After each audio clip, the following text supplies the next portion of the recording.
Buenas noches. Agradezco a la Sociedad de Patología Clínica la invitación a estar con ustedes, así también como la presencia de todos ustedes, y voy a dar comienzo a la ponencia de evaluación de tecnologías en salud.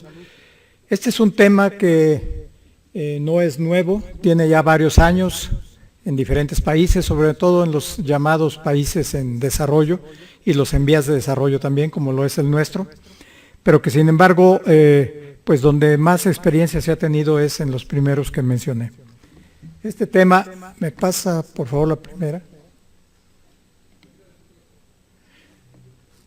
¿Qué hago yo aquí?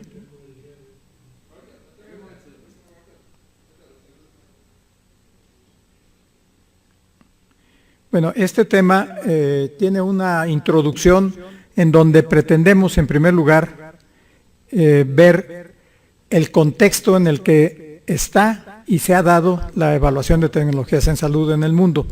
Pero es un aspecto muy rápido, muy ligero, porque es muy extenso, de hecho. Sí. Yo creo que le quita la presentación así en etapas, ¿no? Por favor, que se presente toda la transparencia de una sola vez. La primera, por favor. Evaluación de tecnologías en salud, vamos a adoptar el aspecto de ETES, que es evaluación de tecnologías en salud, para no perder tiempo en nombrarla en forma completa el título. La siguiente, por favor. O yo debo de apretar aquí algo, ¿verdad? Ah, bueno. ¿Pero en dónde?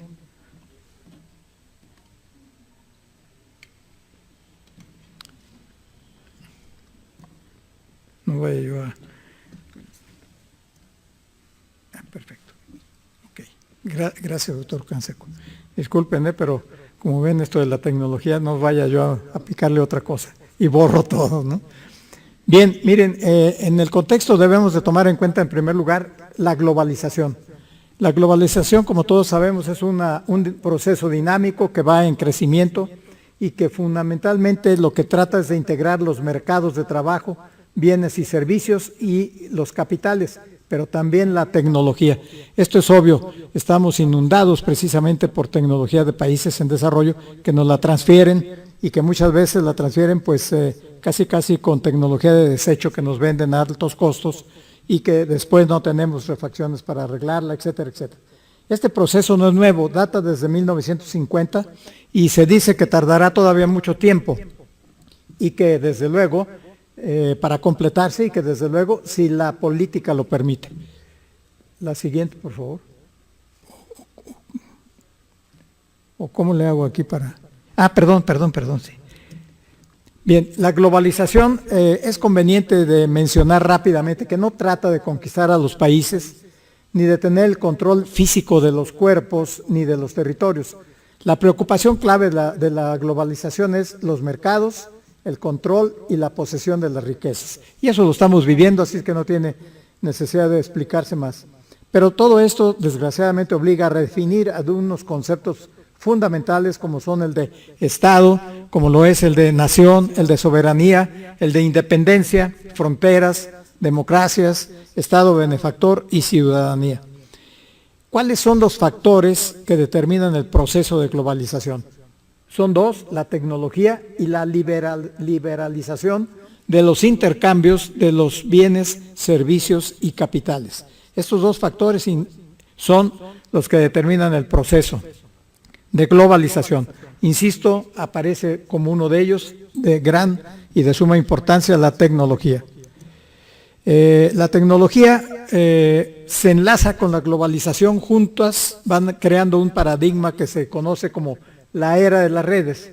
La tecnología se dice que es como la educación, permite a las personas salir de la pobreza. La era de las redes resulta entonces de la combinación de dos acontecimientos. Uno, la revolución tecnológica y el otro, la globalización. Dos ejemplos muy breves, el motor a vapor y la electricidad elevaron la energía física en pro de la revolución industrial. Los adelantos en materia digital y genética están realzando el poder del cerebro humano. Muchas tecnologías son instrumentos del desarrollo humano. Aquí aparece un término y un concepto que es conveniente que le demos una revisadita rápida. El desarrollo humano permite a las personas elevar sus ingresos, vivir más con mejor salud, disfrutar de mejores niveles de vida, participar activamente en sus comunidades y llevar vidas más creativas. Vamos a ver que esto en realidad viene a constituir los elementos del desarrollo humano. Pues ya me volvió.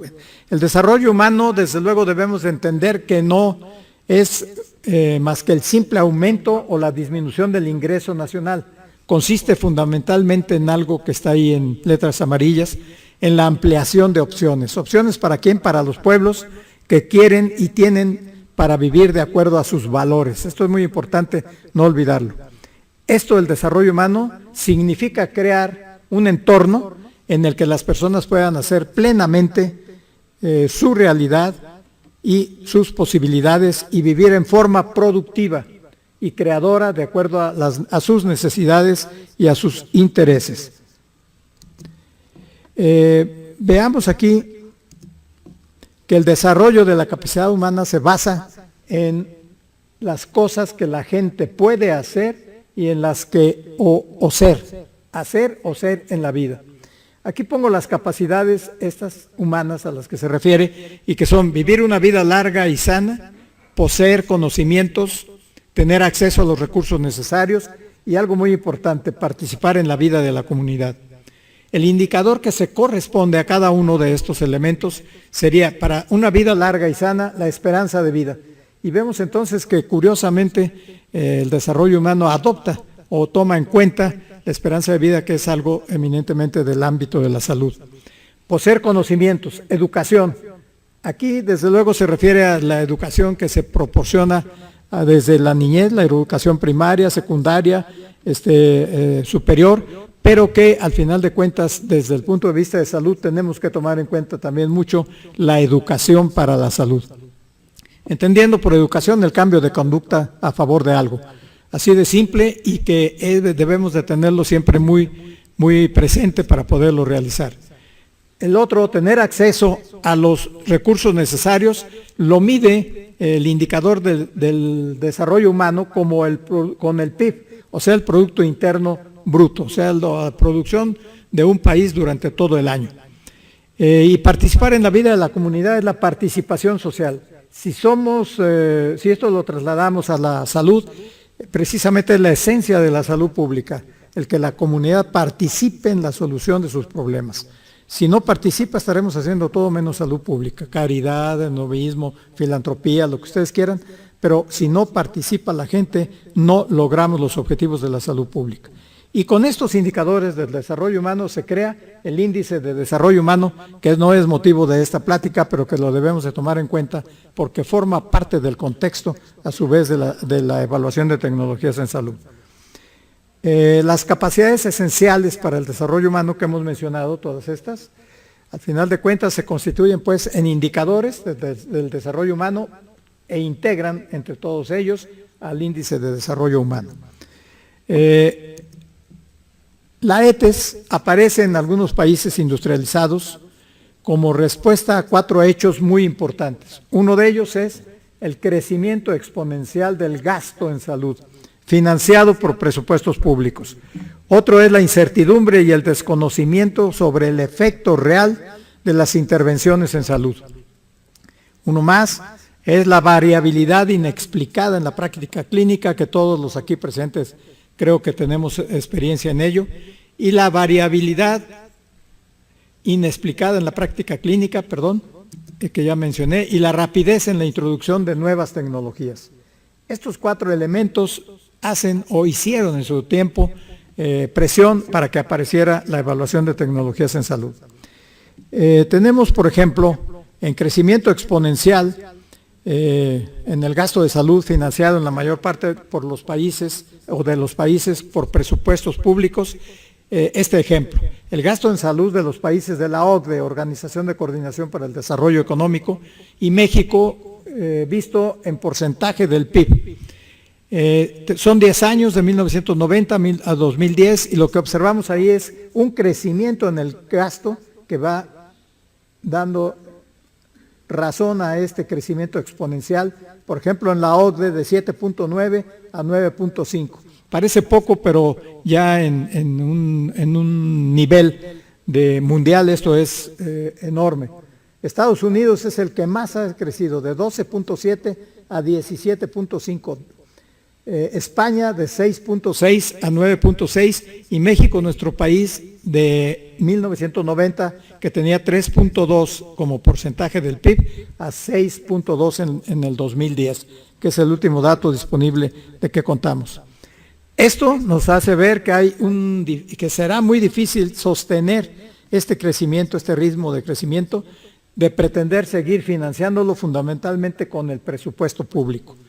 Y por otro lado, el mayor componente del crecimiento, de este crecimiento exponencial del gasto, no es el envejecimiento de la población, como podría pensarse y se ha señalado, sino es en realidad el uso intensivo de la tecnología. Se piensa que un 89% es culpable o se atribuye a la tecnología que influye en este crecimiento exponencial. Tenemos la incertidumbre y desconocimiento sobre hechos de relevancia y trascendencia en salud, del efecto real de nuestras intervenciones en salud, tanto individuales como colectivas, sobre cómo disminuyen estas intervenciones o han disminuido el sufrimiento, la mejora de la calidad de vida y la prolongación de la vida. Aquí en este esquemita, la medicina clásica se enfoca a diagnosticar la anormalidad y lo hace a través de aplicación de procedimientos, de cirugía, de terapéutica y de fármacos en general. Por otro lado, la medicina moderna pretende enfocarse a la prolongación de la vida, a la reducción del dolor y el sufrimiento y a la mejora de la capacidad funcional. Y desconocemos, desgraciadamente, cómo ha impactado aquí. Esto nos motiva la incertidumbre y desconocimiento. Por otro lado, la variabilidad inexplicada en la práctica clínica. Un mismo procedimiento quirúrgico o farmacológico se dice que puede variar de 28 a 163 por 100,000, aún siendo el mismo procedimiento, el país o estado, el sistema sanitario o sistema de salud y la formación de los médicos que lo practican. La evidencia demuestra que hay una enorme variabilidad en la práctica clínica y que un número importante de procedimientos se realizan sin estar clínicamente justificados o indicados. Aquí este cuadrito nos permite ver que en Estados Unidos, en forma muy general, se ha observado gran variabilidad en los procedimientos que se realizan.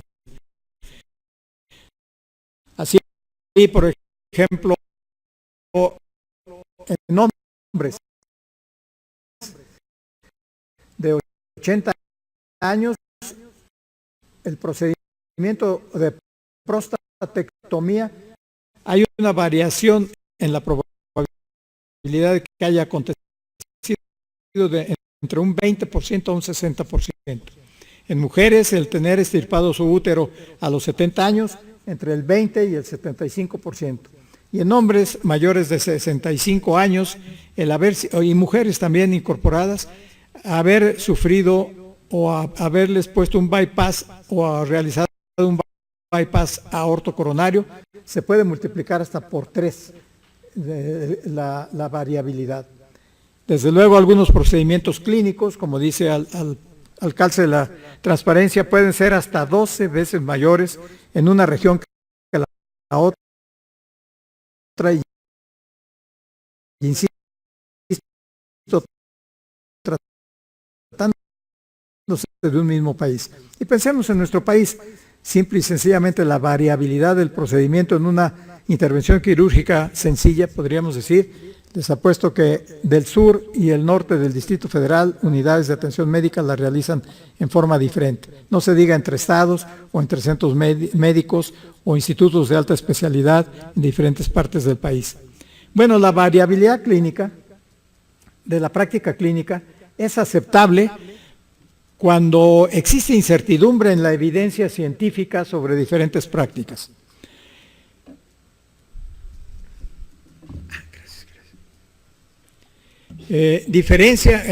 Cuando existe también diferencia en características y preferencias de los pacientes. Cuando hay características locales como la capacidad de un centro, de una institución o de un centro hospitalario, pensemos, los recursos con que cuenta o la población a la que atiende. También la ciencia y los valores son cambiantes, por eso se acepta cierto grado de variabilidad.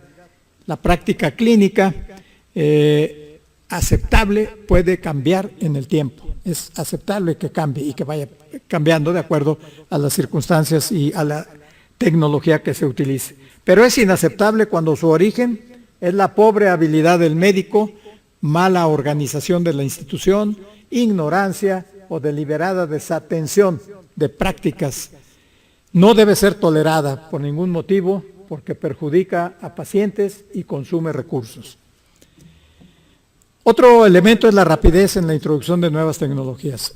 Hay dos elementos aquí que hay que reconocer. Uno, el ritmo de producción de nuevas técnicas médicas o tecnologías es acelerado, y otro es la presión que hace la industria de insumos para la salud, que dichas novedades son introducidas para su uso mucho antes de que sea posible evaluar su impacto clínico real. Esto es lo importante. No se ha evaluado el impacto clínico real de estas nuevas técnicas y su trascendencia económica y social. Otro elemento que vale la pena considerar, perdón, ahora cómo me regreso. Ahí está ya. Otro elemento es el aumento de las necesidades de salud ante las limitaciones presupuestales para su atención. Y por último, la existencia de influencias externas, influencias sociales, influencias políticas, influencias económicas, carentes de fundamento científico. Ante esto, entonces, aparece la evaluación de tecnologías en salud, con su nombre en inglés, y se conoce conceptualmente esta metodología desde hace aproximadamente 20 años, yo diría casi aproximadamente 25 años. Esto quiere decir que ya va sobre los 30 años que apareció en el mundo. Esto es lo que pretendemos dar respuesta: qué es tecnología en salud, qué es evaluación de tecnologías, cómo se evalúa, a quién va dirigido el resultado de estas. Tenemos algunos conceptos y definiciones que queremos. Tecnología en general es un conjunto de teorías y técnicas que permiten el aprovechamiento práctico del conocimiento científico. Aquí lo importante es ver esta palabra, práctico, es decir, aplicado, ¿no? El conocimiento científico. La aplicación del conocimiento empírico y científico a una finalidad práctica. Pero ahora veamos tecnología en salud. Es el conjunto de medicamentos, aparatos, procedimientos médicos y quirúrgicos usados en la atención médica y los sistemas organizativos con los que se presta la atención sanitaria. Este inclusive es de la Oficina de Evaluación de Tecnologías de Estados Unidos. Cualquier actuación sustentada o no en productos físicos, dirigida directa o indirectamente a la atención sanitaria de la población individual o colectiva, se considera como tecnología en salud, cualquier actuación. Tenemos uno más, que es ya evaluación en tecnologías en salud, o sea, el motivo de nuestro tema. Es una forma amplia de investigación, estrategia o proceso de análisis, que examina, y esto es lo importante, las consecuencias clínicas, sociales, económicas y éticas que se producen a corto y largo plazo, derivadas del uso de una tecnología, tanto en forma directa como indirecta, y sobre los efectos deseados como los no, y tanto también como sobre los efectos deseados y los no deseados. Tenemos otra definición: proceso de análisis de investigación dirigido a estimar el valor y contribución relativo de cada tecnología, cómo contribuye cada tecnología que aplicamos en la salud, a la mejora de la salud individual y colectiva, teniendo además en cuenta su impacto económico y su impacto social. Y hay vamos a llamarle un gurú de la evaluación de tecnologías en salud llamado David Banta, que en 1961 dijo este concepto de evaluación de tecnología en salud. Toda técnica o herramienta, producto o proceso, método o aparato destinado primariamente a ampliar las capacidades humanas para mejorar el diagnóstico, el tratamiento o rehabilitación de las personas enfermas y fomentar y conservar la salud de las personas sanas. Tiene mucho de la anterior y vale la pena que pensemos y resaltemos en la última parte. Toma en cuenta el aspecto, el impacto económico y social. Y acá también lo que se refiere a fomentar y conservar la salud en las personas sanas. Bueno, una clasificación de tecnologías es conveniente hacerla rápidamente. Tecnología en salud pública serían todos los materiales, equipos, instrumentos y procedimientos usados en las acciones de fomento a la salud, prevención de enfermedades, saneamiento del medio, organización social y atención médica. Si somos estrictos, aquí estamos encontrando precisamente los campos de la salud pública que estableció hace ya prácticamente 100 años un autor llamado Winslow y que siguen vigentes. Esto sería la forma como actúa la salud pública. Educa, después previene, luego sanea el medio, organiza a la comunidad para que ella misma adopte y se comprometa en seguir adelante las prácticas de salud y la atención médica para aquellos que desgraciadamente enfermen. Tecnología médica, igual, materiales, equipos, instrumentos y procedimientos usados en la prestación de la atención clínica. Aquí sí, tecnología médica va clavada y dirigida a la atención clínica, que puede a su vez dividirse en atención clínica de equipamiento y atención clínica de equipo. Tercero, tecnología paramédica, materiales, equipos y procedimientos que se usan como apoyo a la atención que se da en la clínica. Cuarto, tecnología organizacional. Esta es muy interesante. La utilizada por los sistemas de salud en los modelos de organización de la prestación de servicios. Y aquí tenemos aspectos muy interesantes, sobre todo desde el punto de vista de tecnología informática o de información, informática y telemática. Esto nos permite ver cómo entra dentro de la llamada tecnología organizacional.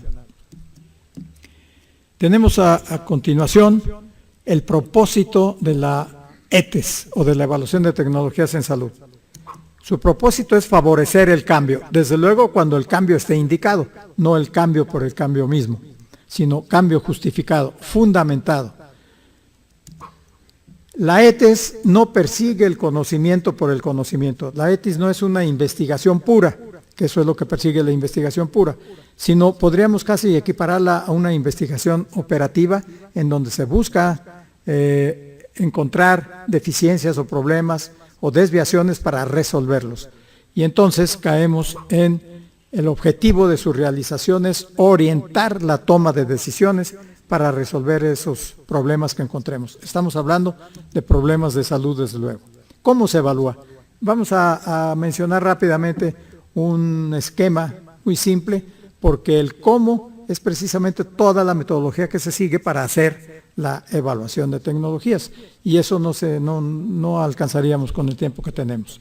Primero, como siempre, la definición de prioridades para la ETES, prioridades que vamos a encontrar en el diagnóstico de salud de cualquier población o de cualquier institución de salud, etcétera, o de cualquier consultorio en un momento dado, tienen su diagnóstico de salud. Segundo, una revisión exhaustiva, sistemática y crítica. Estos tres adjetivos son muy importantes. De la evidencia científica y o producción de datos prioritarios. ¿Qué quiere decir esto? Que si no encontramos en la revisión sistemática no es suficiente, falta o está ausente, entonces tenemos que producir esos datos y tenemos que hacer investigación ad hoc, por así decirlo. Revisión de otras informaciones. Estas otras informaciones son aspectos legales, son aspectos éticos, esto es muy importante, y preferencia de los pacientes. Es decir, estamos también o debemos de tomar en cuenta a los pacientes. Tercero, contextualización. Esto se refiere fundamentalmente a la información. Es decir, tenemos que contextualizarla y traducirla para que sea analizada y poder proponer conclusiones y luego proposiciones de resolución. Cuatro, juicios de valor. El juicio de valor son fundamentalmente recomendaciones y diseño de estrategias para la asignación de recursos, para la gestión de calidad, para regular a los profesionales de la salud, para las comunicaciones, para la difusión. Todo esto va en juicios de valor que tenemos que hacerlo como recomendación. Y por último, análisis del impacto de la ETES. Este impacto es fundamental analizarlo, es tan importante como, digamos, cada una de las anteriores, porque en este impacto vamos a encontrar y vamos a dividir varios criterios dirigidos hacia el impacto médico, hacia el impacto epidemiológico, hacia el impacto administrativo, hacia el impacto ético, el impacto legal, que son fundamentales de tomar en cuenta, y desde luego el impacto económico. ¿Para qué sirve la ETES? Bueno, tiene una misión operativa, entendiendo por misión el objetivo, ¿no? Proporcionar información fiable, pertinente, relevante y útil para la toma de decisiones. O sea, las características que debe tener toda información para poderla utilizar en forma correcta. Segundo, identificar lagunas del conocimiento y promover y o realizar investigación ad hoc. Esto es parte de lo que mencionábamos. Si no existe, entonces vamos a promover investigación a propósito de lo que estamos encontrando como problema y en la evaluación. Otra misión podría ser finalista. Contribuir a la introducción ordenada de tecnologías en salud, mediante el establecimiento riguroso de su grado de idoneidad, y contribuir al uso apropiado de las tecnologías. Hay una frase ahí que pusimos que traduce lo que estamos diciendo en hacer las cosas correctas correctamente. ¿Qué es la evaluación de tecnologías? La Organización de Evaluación de Tecnologías de Estados Unidos da este concepto. Es una forma comprensiva de investigación que examina las consecuencias técnicas, casi siempre económicas y sociales, derivadas del uso de la tecnología, incluyendo el corto y el mediano plazo, así como los efectos directos e indirectos, deseados e indeseados. Esto ya lo habíamos visto, lo estamos repitiendo para afirmar en qué consiste. Es una investigación, sin embargo, no se le debe de confundir con una investigación pura, que examina esto, consecuencias técnicas, ¿no? ¿Cuáles son los resultados que se obtienen con la aplicación de la tecnología a corto, mediano plazo, directos, indirectos, deseados e indeseados? Y tenemos también otro de la Agencia de Evaluación de Tecnologías en Salud, que es un proceso de investigación y análisis a estimar el valor y contribución relativos de cada tecnología a la mejora de la salud individual y colectiva, teniendo además en cuenta su impacto económico y social. Este impacto económico y social es fundamental porque vamos a ver que es precisamente el foco al cual se dirige o se enfoca, valga la expresión, la ETES. Quizás este esquema nos ayude un poco. Tenemos análisis del resultado y análisis del impacto. Del resultado lo podemos medir a través de unidades de medida de resultado intermedio y unidades de medida de resultado global final para analizar el impacto. Pero esta es la clave. Si alguien dijera, bueno, ¿qué es lo que evalúa la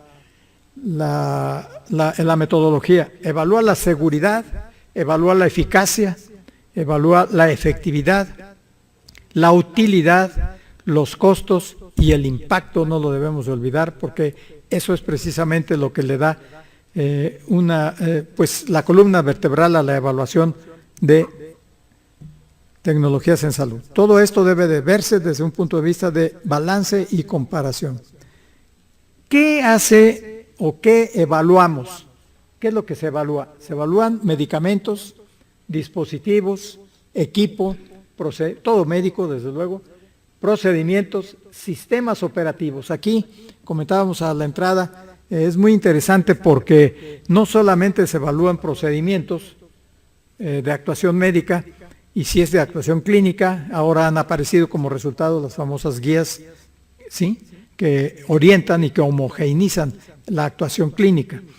El sistema organizativo comprende también programas de salud y comprende políticas de salud, que deben de ser evaluadas para ver si realmente son las adecuadas y las correctas de acuerdo a las necesidades de la población. Y por último, un capítulo muy interesante que abarca también a la evaluación de tecnologías en salud es la tecnología ambiental. Es decir, podemos evaluar toda aquella tecnología que nos ayuda para atender al ambiente de manera que no sea agresivo, que no sea dañino para el ser humano. Y entonces ahí entra una serie de mecanismos y de tecnologías que podemos entender. Si yo digo, por ejemplo, todo lo que utilizan los ingenieros sanitarios o ingenieros en salud pública para poder controlar al medio ambiente. La evaluación de tecnologías en salud, si recordamos estos que podríamos considerar como criterios: seguridad, eficacia, efectividad, utilidad y costos, y desde luego también el impacto, nos permite que hagamos rápidamente entender qué vamos a entender por seguridad. Se entiende por seguridad la medida o evaluación del nivel del daño inducido por la aplicación de la tecnología que hayamos aplicado, ¿no? Desde luego todas las tecnologías en salud, sobre todo las terapéuticas, sabemos que tienen un grado de interferencia y eventual riesgo en la biología y desarrollo del sujeto al que se le aplican. Es decir, tienen un riesgo. Para que el balance riesgo-beneficio sea positivo para el paciente, el nivel de riesgo debe de ser primero evaluado y conocido y después aceptado. Esto es lo que se entiende por seguridad, repitiendo, nivel de daño inducido por la aplicación de la tecnología. Tenemos eficacia, que es la medida o evaluación del nivel de logro. Eficacia, de hecho, se considera como el alcance de los logros, de los objetivos, ¿sí?, el cumplimiento de los objetivos, en relación con el objetivo pretendido y en condiciones ideales o del laboratorio. Eficacia. Si nosotros nos vamos a efectividad, es la medida y evaluación del nivel de logro alcanzado en relación con el objetivo pretendido, pero en condiciones habituales de uso de la tecnología que apliquemos. A diferencia de la eficacia, la efectividad se refiere a los resultados obtenidos por una tecnología. Y estos resultados obtenidos por una tecnología los podemos identificar como impacto de esa tecnología en el nivel de salud de la población a la que le hayamos aplicado, o del sujeto al que le hayamos aplicado la tecnología, cuando se usa en condiciones habituales o generales de la práctica médica. Puede ocurrir, por ejemplo, que existan tecnologías que se han mostrado eficaces, o sea, que en un aspecto ideal o de laboratorio dan resultado, y ser poco efectivas cuando sean generalizadas. Seguridad es la medida, medida del resultado de eficacia y efectividad. Tenemos que hacer también un balance, una medida de eficacia contra efectividad. ¿Se acuerdan ustedes que la eficacia es el cumplimiento, de los objetivos, el alcance de los objetivos, y la efectividad es el impacto que obtenemos ya con la aplicación de Utilidad, otro de los criterios, es la medida o evaluación del grado en que una tecnología contribuye a mejorar la calidad de vida. Ya no solo el nivel de salud, sino la calidad de vida. Y de los pacientes que están afectos de una condición clínica a la que la tecnología en cuestión se dirige. Bueno, aquí hay una que ustedes van a observar en la presentación si se las pasan, una serie de conceptos básicos en ETES como son seguridad, eficacia, efectividad, análisis costo-efectividad, utilidad y análisis costo-utilidad, que ya de hecho los hemos revisado. Bueno, toca ahora revisar rápidamente lo que se refiere al impacto de la tecnología, o sea, la ganancia en salud de la población a la que le aplicamos la tecnología o las tecnologías. Ya comentábamos que se ha llegado a identificar la evaluación de tecnologías en salud con la evaluación económica de tecnologías en salud, que es otra cosa, y que es la aplicación de la economía a la evaluación. La evaluación de la dimensión económica de las tecnologías se ha convertido en algo imperativo, ético y práctico para los sistemas de salud y los profesionales que en ellos trabajan. O sea, deben de forzosamente evaluarse casi como imperativo, como obligación, desde el punto de vista ético y práctico, los aspectos económicos en las tecnologías que apliquemos. El impacto organizativo, ético y social. Bueno, cuando nosotros introducimos nuevos modos de resolver problemas, tanto diagnósticos como terapéuticos, determinamos cambios en la organización de la institución donde lo hagamos, en la estructura, en su organización y en las necesidades cuantitativas y cualitativas de personal. Pensemos en el terreno de que ustedes tienen, en laboratorios, si metemos un aparato automatizado que nos va a resolver 100 estudios de biometrías hemáticas en un momento dado, en un tiempo muy corto, contra el trabajo que realizaban técnicos o laboratoristas, pues no hemos pensado en qué va a pasar con esos técnicos y esos laboratoristas y tenemos que pensarlo antes. Tenemos que ver qué es el impacto que va a producir ese cambio en ese personal y cómo lo vamos a utilizar después a ese personal. Evaluar el impacto, por lo tanto, para prever cambios que van a ser necesarios, es una tarea obligada. Cuando la evaluación de una tecnología concreta se concluye, se efectúa y útil, por tanto es aconsejable y lo tenemos que hacer, pero tenemos que pensar en qué van a ser o cuáles van a ser los resultados y el impacto de esos cambios. El impacto ético. Se dice que no todo lo técnicamente posible es útil y éticamente aceptable. La valoración de los problemas éticos que las nuevas tecnologías plantean es también área de trabajo que la sociedad puede exigir de la evaluación de tecnologías, ya que las tecnologías no propician por sí mismas el análisis de sus consecuencias que llevan aparejadas. Casos como la fecundación in vitro que conocemos, la donación retribuida de órganos, el diagnóstico de la predisposición genética al padecimiento de enfermedades incurables, pues pertenecen ya al mundo real, ya no andan tanto en la ciencia ficción y deben plantearse desde el punto de vista ético para tener también respuesta en un momento dado a esto. Vivimos inmersos, de hecho, en un imperativo tecnológico. Por todos lados nos bombardea actualmente la tecnología y nos hacen cambios constantes en la misma, pues con mejoras a la misma y a los resultados que ésta produce. Lo que puede hacerse, dicen, debe de hacerse, sin advertir que la tecnología modifica inclusive el significado de las palabras y los conceptos habitualmente que manejamos.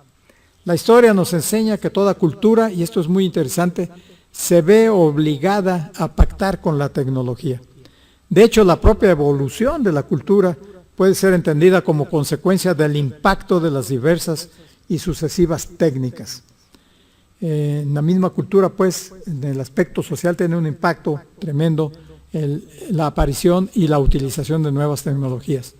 Desde el punto de vista ético, cabe enfatizar que las nuevas tecnologías genéticas ponen a nuestra disposición un enorme poder de cambio cuyo beneficio no se ha valorado todavía suficientemente por la sociedad y que es conveniente que se haga.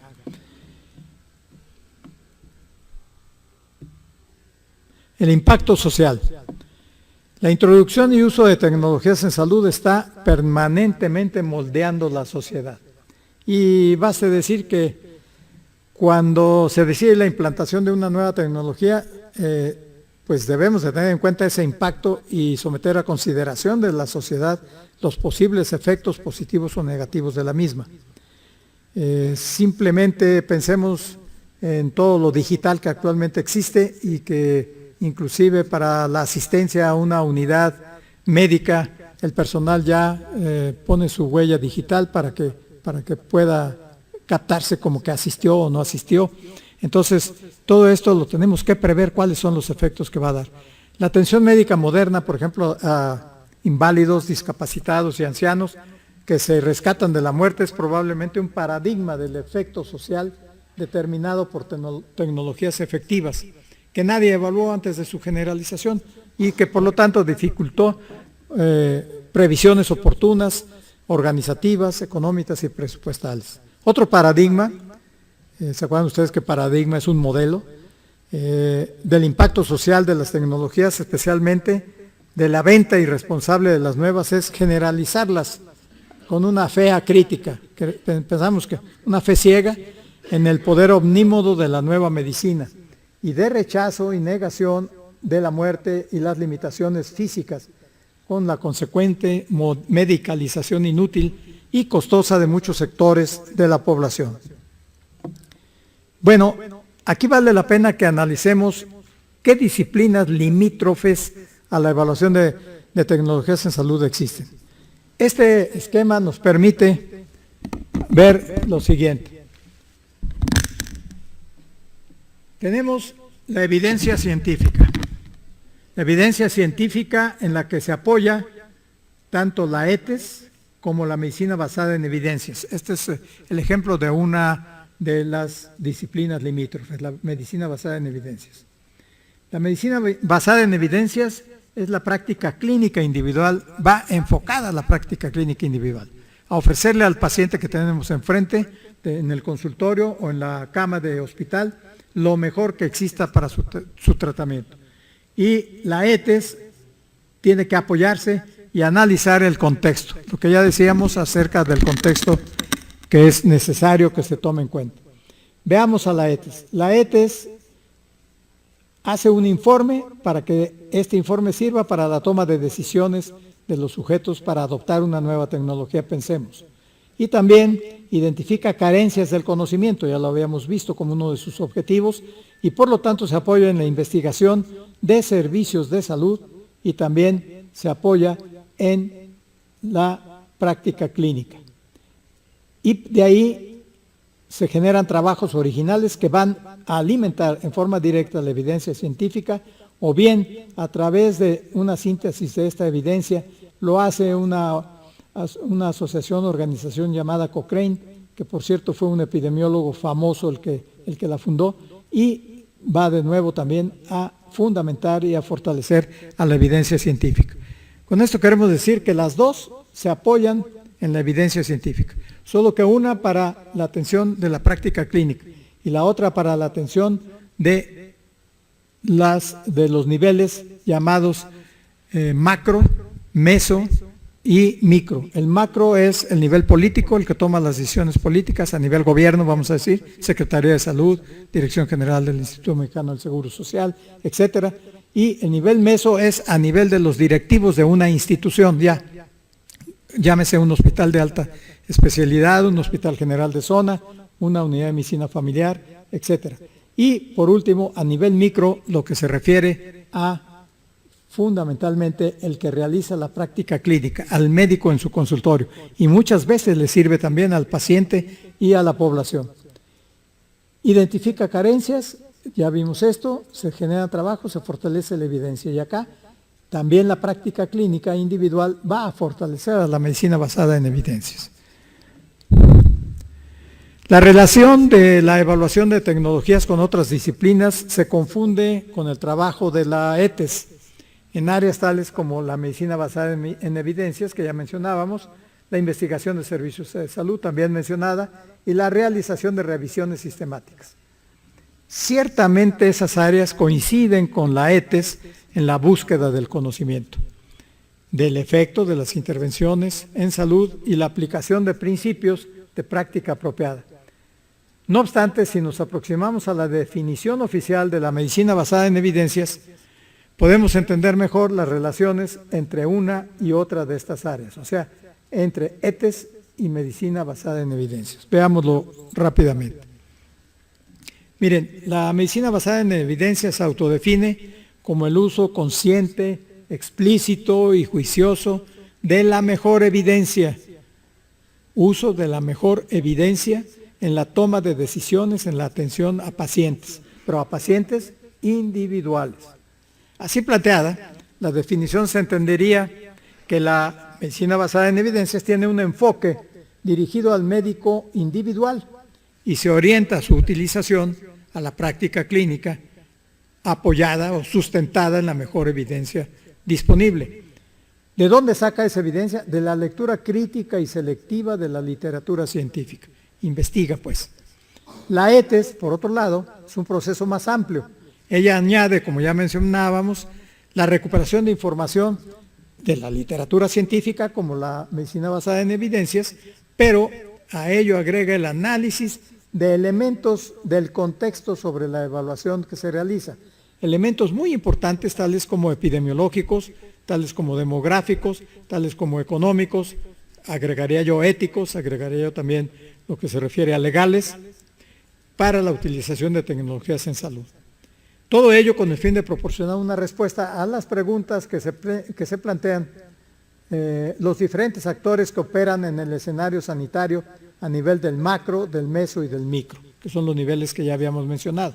En el macro, recuerdan ustedes, políticos, en el meso, directivos de instituciones o institucionales ya, como hospitales, y en el micro, los médicos mismos, ¿sí?, en su consultorio. Sirve tanto no solo a los clínicos, la ETES, sino también a los poderes públicos, a las aseguradoras, a los administradores públicos y privados y también a los ciudadanos mismos. Otras áreas también próximas a o en relación con la evaluación de tecnologías en salud son las revisiones sistemáticas y las de investigación en servicios de salud. Las revisiones sistemáticas, recordamos, son una disciplina relativamente nueva que pretende revisar, sintetizar, actualizar y a veces acumular cuantitativamente, a lo que le llamamos metaanálisis, una metodología estadística, la información de que se dispone en trabajos originales, enriqueciendo y estructurando el núcleo duro de la evidencia científica. La investigación de servicios de salud y práctica clínica es un proceso orientado a generar nuevo conocimiento. Esta va a generar nuevo conocimiento sobre resultados relevantes a partir del desarrollo de estudios experimentales y observacionales. Estos estudios experimentales y observacionales, recuerdan ustedes, son diseños, de hecho, epidemiológicos. Los observacionales, que se dividen en descriptivos y se dividen en analíticos. Y en los analíticos, los transversales, los de cohorte, los de estudio de casos y controles y los ecológicos. Y por último, también los experimentales, que son los famosos ECA, los estudios clínicos aleatorizados. Entonces, estos estudios a partir de esto nos permiten nuevo conocimiento, por lo que los aplicamos y sacamos nuevo conocimiento. Y ya acabé. Bueno, ya voy a dar las gracias. Bueno, para terminar, tiene la ETES una misión adicional: proporcionar a los niveles, poderes públicos, administradores, aseguradoras profesionales y pacientes, información sintética para la toma de decisiones. Conclusiones generales. Es inevitable y necesaria, la ETES ofrece la posibilidad de mejorar la calidad de la atención, evita riesgos innecesarios y optimiza el financiamiento, costo, asignación y distribución de recursos. orienta la decisión de las autoridades para retirar tecnologías ineficientes, generalizar las eficientes y retirar las obsoletas. Todo programa de salud debe fundamentarse en resultados de evidencia científica y en las necesidades de la comunidad. Es necesario, ineludible, diría yo, implantar y difundir en los sistemas de salud una cultura de la evaluación. Pues muchas gracias, porque si no, conste que...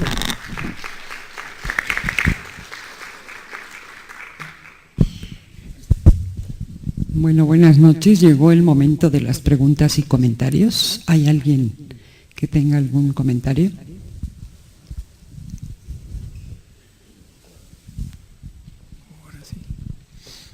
Doctor Jaime Cervantes, muchas gracias por su plática. Fue una revisión muy sintética de un tema muy amplio que requiere mucho más tiempo para poderlo abarcar a profundidad, pero sin duda es un tema que es fundamental para la toma de decisiones a todos los niveles. A nosotros como profesionales de laboratorio, el tema de evaluación de tecnologías en salud es un tema que aplicamos frecuentemente y me atrevo a decir que con poca sistematización. Lo comentábamos al inicio de la plática, que muchas decisiones que tomamos como responsables de un área clínica, definimos un equipo o una metodología con base en criterios a veces hasta subjetivos. Pero esta metodología es una metodología que nos puede fortalecer el trabajo diario. Y usted, en su experiencia, doctor Jaime Cervantes, ¿qué evidencia nos puede comentar en cuanto a la seguridad que brinda tanto hacia los usuarios el aplicar esta metodología, como hacia los mismos jefes de área o de tomadores de decisiones en relación a la posible responsabilidad tanto médica como administrativa o legal, el apoyarnos en esta metodología para tomar nuestras decisiones? Sí, bueno, en realidad lo que ofrece la ETES en cualquiera de los niveles que hemos mencionado es una protección tanto al que toma las decisiones como al que se beneficia de esas decisiones o se daña de esas decisiones, podría ser. En la experiencia, como decía el doctor Canseco, que yo he tenido en mi profesión a nivel sobre todo de directiva, como jefe de servicios de medicina preventiva, yo observé que esto me sirvió porque había que elegir un aparato que ustedes conocen de sobra para titular anticuerpos contra el SIDA, para la técnica ELISA, y inmediatamente resurgieron un montón de proveedores y con las maravillas del mundo para cada uno de sus aparatos. Nosotros nos dedicamos a hacer, no en forma rigurosa esta evaluación, pero sí fue una evaluación que nos permitió demostrar y atestiguar que era el mejor aparato el que habíamos elegido, por esto y esto, a las conclusiones a que nos llevó la evaluación. Esto pues me protegió a mí, porque muchas veces en esos niveles pues se puede acusar de que se está siendo influido por una serie de factores, válgase el de que en un momento dado hay favoritismo para que se elija determinado aparato. Y también se logró el beneficio hacia los derechohabientes del instituto en aquel entonces, que se trataba de, todavía no era el tiempo en que se analizaba la sangre de todos los que iban a donar sangre, y que pues por ahí había un riesgo enorme. Entonces logramos beneficiar que lo que se les iba a aplicar era una sangre que estaba fuera de peligro, ¿no? Entonces fue protección tanto al que tomó las decisiones como de beneficio al derechohabiente que iba a ser transfundido. Y así podríamos mencionar muchos aspectos prácticos propiamente dicho, de que sí es útil y que además debe de fundarse o fundamentarse toda decisión en esto, en la evidencia científica. Ahora con el uso de la electrónica de la computadora, pues podemos esto tenerlo al día, ¿no? Y hacer estudios de ayer, que se publicaron ayer o que se subieron a la página ayer mismo y entonces tomarlos en cuenta para tomar una decisión correcta. No sé si responde. Bueno, ¿alguna otra pregunta? ¿No? Bueno, doctor, muchísimas gracias. Agradecemos su presentación y le doy un presente de parte de mi asociación. Muchas gracias.